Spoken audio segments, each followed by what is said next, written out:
শহীদ ওসমান বিন হাদির এই শাহাদাত, হে আল্লাহ তুমি মঞ্জুর করো, তাকে তুমি জান্নাতের সবুজ পাখি বানিয়ে জান্নাতের শহীদদের যত সুসংবাদ, যত নাজ নিয়ামত, যত শান্তির খবর তুমি কোরআন শরীফে দিয়েছো, সবগুলো তুমি হাদির জন্য তুমি আল্লাহ তাআলা মঞ্জুর করো এবং কবুল করো। আমাদের প্রিয় শহীদ ওসমান বিন হাদির বড় ভাই শরীফ উমর বিন হাদি এখানে উপস্থিত আছেন।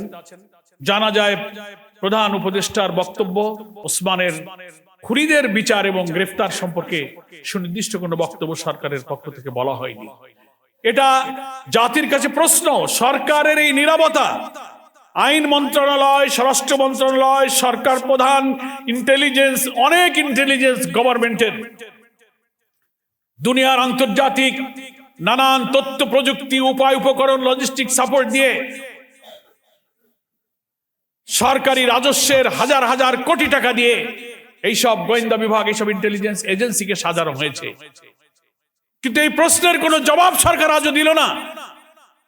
2টার দিকে তার গুলি হলো, আর রাত 8টার দিকে সারা দেশের বিভিন্ন চেক পয়েন্টে চেকপোস্ট বসানো হলো। 2টা থেকে রাত 8টা, এই 6 ঘন্টা কেন ফ্রি করে দেয়া হলো? খুনিরা অবাধে সীমান্ত পাড়ি দিয়ে ভারতে চলে যেতে পারে। এই সুযোগ করে দেওয়ার পেছনে কি গোয়েন্দাদের মধ্যে লুকিয়ে থাকা ফ্যাসিস্টদের কোনো সহযোগী ছিল কিনা? এই প্রশ্ন জাতির মধ্যে এসেছে। এই জাতীয় প্রশ্নের জবাব কে দেবে? এই প্রশ্নের জবাব কে দেবে? 6 ঘন্টা কেন বিলম্ব করা হলো? ওসমানকে কে না চিনত? তার শাহাদাতের আগে তার ভিডিও অডিও বক্তব্যে তাকে গুলি করা হতে পারে, আমি মারা যেতে পারি, আমার বাচ্চাটাকে দেখে রেখো, এই আবেগময় বক্তব্য কে না শুনেছে?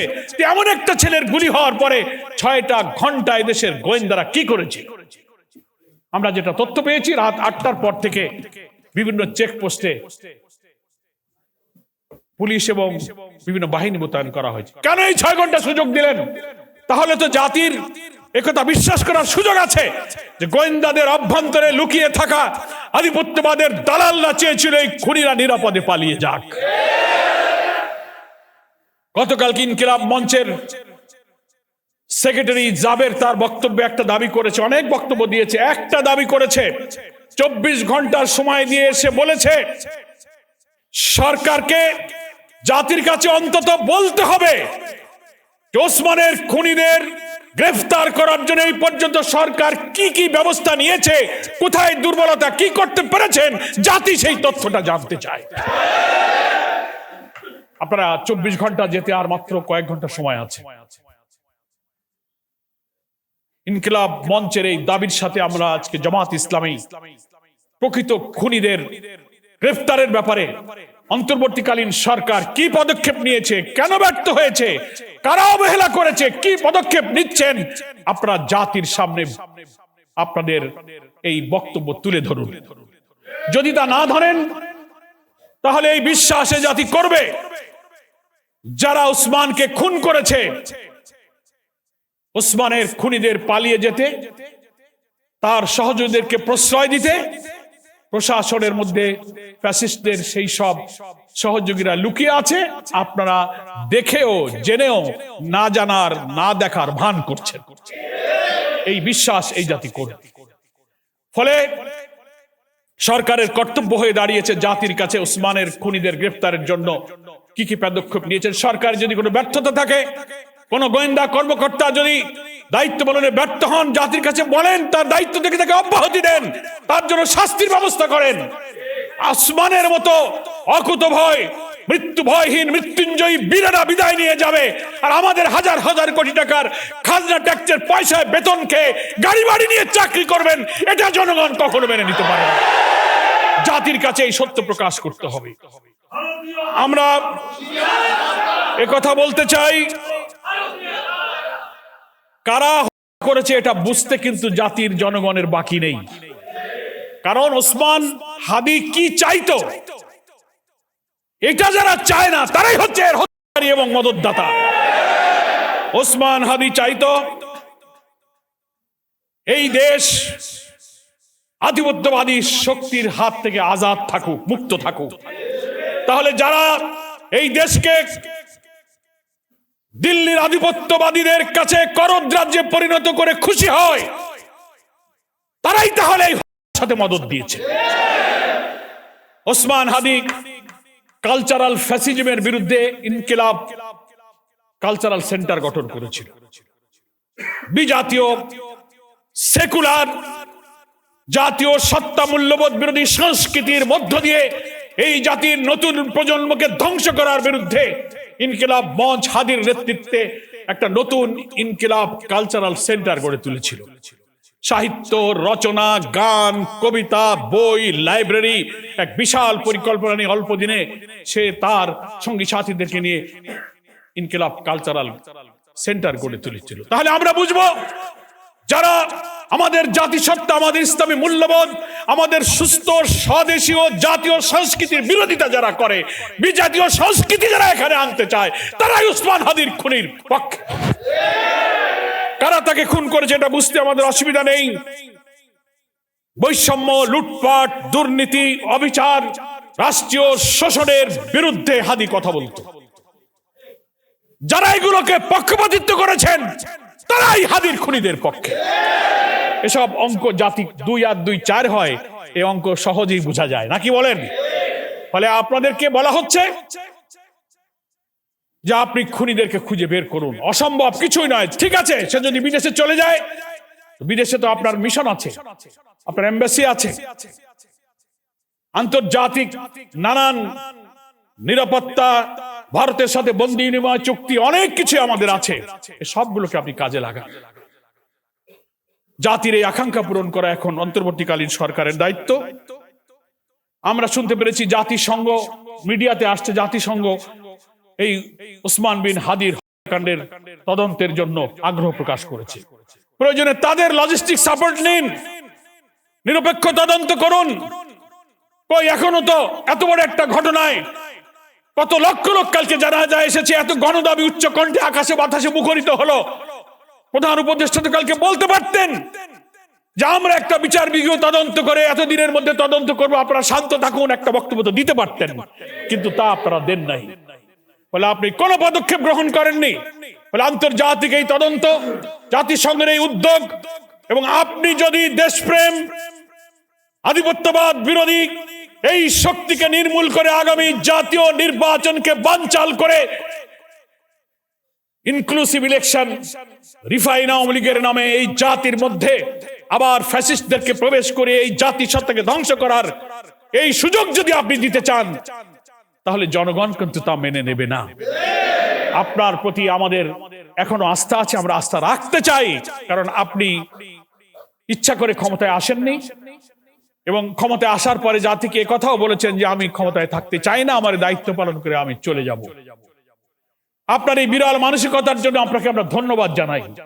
কিন্তু আপনি ওসমান হাদির জানাজায় যে প্রতিশ্রুতি দিয়েছেন যে প্রিয় হাদি, আমরা তোমাকে বিদায় জানাতে আসিনি, আমরা তোমার কাছে শপথ নিতে এসেছি, ওয়াদা করতে এসেছি, সেই ওয়াদাটা আপনি করুন। আপনার উপদেষ্টাদেরকে বলুন, ইন্টেলিজেন্সের ব্যর্থতার জন্য দায়ী যারা তাদের নাম প্রকাশ করুন, না হলে তাদের বিরুদ্ধে ব্যবস্থা গ্রহণ করুন। তাহলেই হাদির কফিনকে সামনে রেখে আপনি যে ওয়াদার অঙ্গীকারের কথা বলেছেন সেটা সত্য বলেছেন বলে প্রমাণিত হবে। সম্মানিত দেশবাসীকে আমি বলবো, সরকারের এই নীরবতার দেয়াল ভেঙে এই জাতির গণ আকাঙ্ক্ষার সাথে আপনাকে একাত্ম হওয়া উচিত। শহীদ ওসমান বিন হাদির পরিবারের সাথে আমরা শুধু জামাত ইসলামী নয়, সারা দেশবাসী আছে এবং ইনশাআল্লাহ থাকবে। তার ভাই বলেছে আমাদের কারো সাহায্যের প্রয়োজনে মহান আল্লাহ আমাদের উত্তম সাহায্য চায়। এটাই হচ্ছে ইমানদার মুমিনের কথা। এজন্য ছবিতে ওসমান বিন হাদির শিশু বাচ্চাটাকে যারা দেখছেন, তারা চোখের পানি রাখতে পারছেন না, কোনো জবাব নেই, কোনো ভাষা নাই। এইভাবে একটা শিশু সন্তানকে পিতৃহারা করা, তার ভাই বোনেরা পাগল হয়ে যাচ্ছে, মা পাগল হয়ে যাচ্ছে।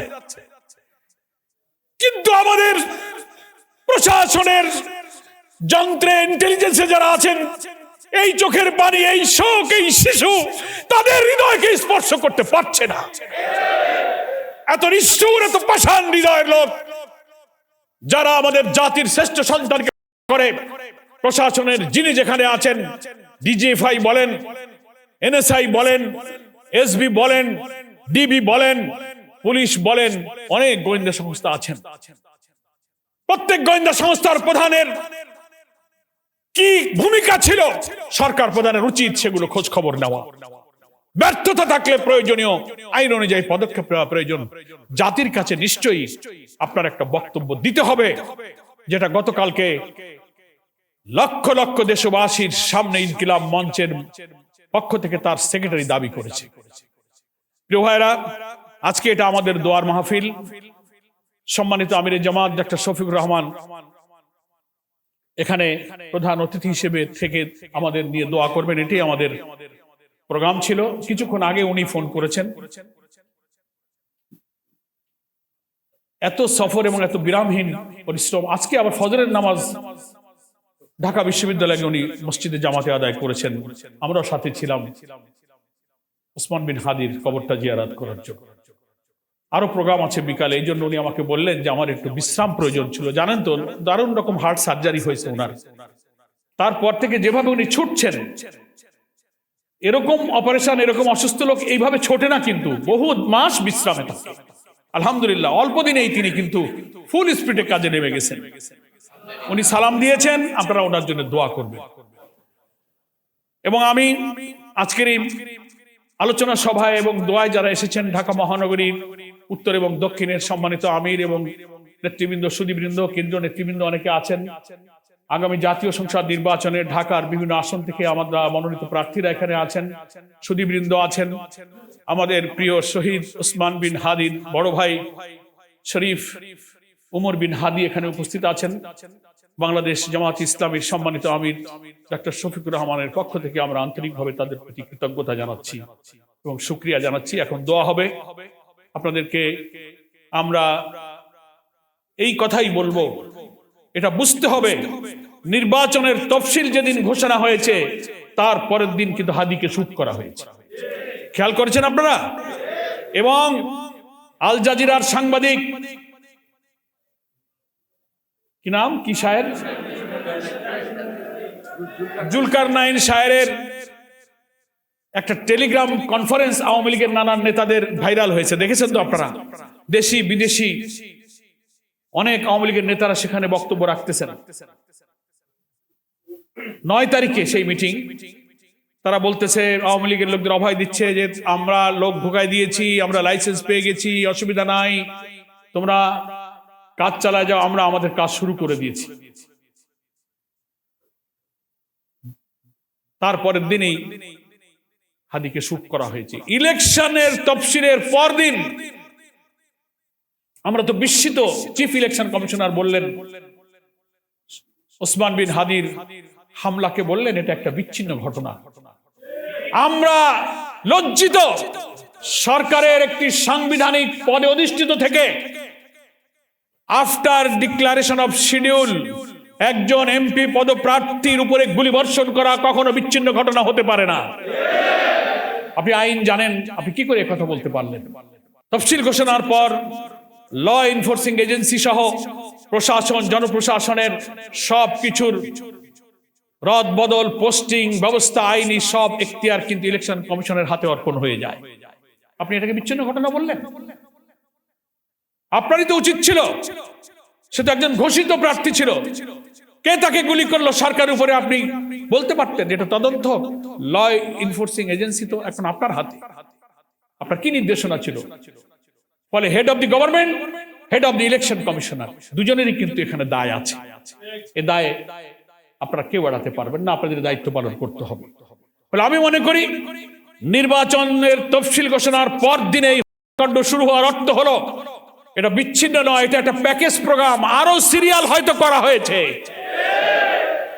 আধিপত্যবাদী শক্তির করদ রাজ্য বানাতে যারা ব্যর্থ হচ্ছেন, তাদের গাত্রদাহ অন্তর্জলা মিটাতে তারা যেন বুঝাতে চাচ্ছেন, টেলিভিশনে যারা টক শোতে বক্তৃতা করেন, এক শ্রেণীর সাংবাদিক, কুশীলব, কবি সাহিত্যিকরা লিখছেন আর বলছেন ভাবখানে এরকম যে আওয়ামী লীগ ইলেকশনে না আসলে যেন কোনো ইলেকশন হবে না।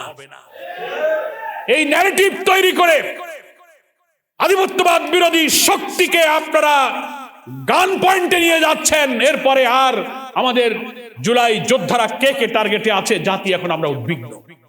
300 আসনের প্রার্থীরাও তাদের জীবনের নিরাপত্তা নিয়ে উদ্বিগ্ন। কি বলেন, ঠিক কিনা? আমরা সরকারকে এই ব্যাপারে তড়িৎ পদক্ষেপ নিতে বলবো। জামাত ইসলামের পক্ষ থেকে সবসময় আমরা জাতির কাছে, সরকারের কাছে কমিটেড আইন শৃঙ্খলা রক্ষায়, এই ধরনের খুনের তদন্ত এবং বিচারের জন্য জামাত ইসলামের সব ধরনের সহযোগিতা করার জন্য আমরা সবসময় প্রতিশ্রুতিবদ্ধ আছি ইনশাআল্লাহ। আমি আপনাদের সকলকে ধন্যবাদ জানিয়ে মহান আল্লাহ তাআলার কাছে শরীফ শহীদ উসমান বিন হাদির এই শাহাদাত, আল্লাহ তুমি মঞ্জুর করো, তাকে তুমি জান্নাতের সবুজ পাখি বানিয়ে জান্নাতের শহীদদের যত সুসংবাদ, যত নাজ নিয়ামত, যত শান্তির খবর তুমি কোরআন শরীফে দিয়েছো, সবগুলো তুমি হাদির জন্য তুমি আল্লাহ তাআলা মঞ্জুর করো এবং কবুল করো।